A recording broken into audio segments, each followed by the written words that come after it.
জ্যোতিশ্রী চট্টোপাধ্যায়ের কণ্ঠে রবীন্দ্রনাথ ঠাকুরের প্রশ্ন আবৃত্তিটি শোনার অনুরোধ রইল।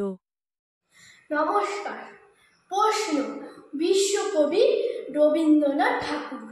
মাগো, আমায় ছুটি দিতে বল, সকাল থেকে পড়েছি যে মেলা। এখন আমি তোমার ঘরে বসে করব শুধু পড়া পড়া খেলা। তুমি বলছো দুপুর এখন সবে, না হয় যেন সত্যি হলো তাই। একদিনও কি দুপুর বেলা হলে বিকেল হলো মনে পড়তে নাই?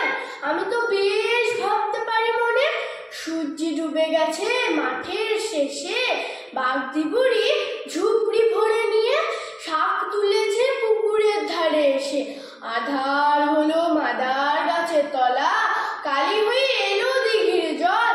হাটে থেকে সবাই এলো ভিড়ে, মাঠে থেকে এলো চাষির দল। মনে কর না উঠলো সাজির তারা, মনে কর না সন্ধে হলো যেন। রাতের বেলা দুপুর যদি হয়, দুপুর বেলা রাত হবে না কেন? নমস্কার।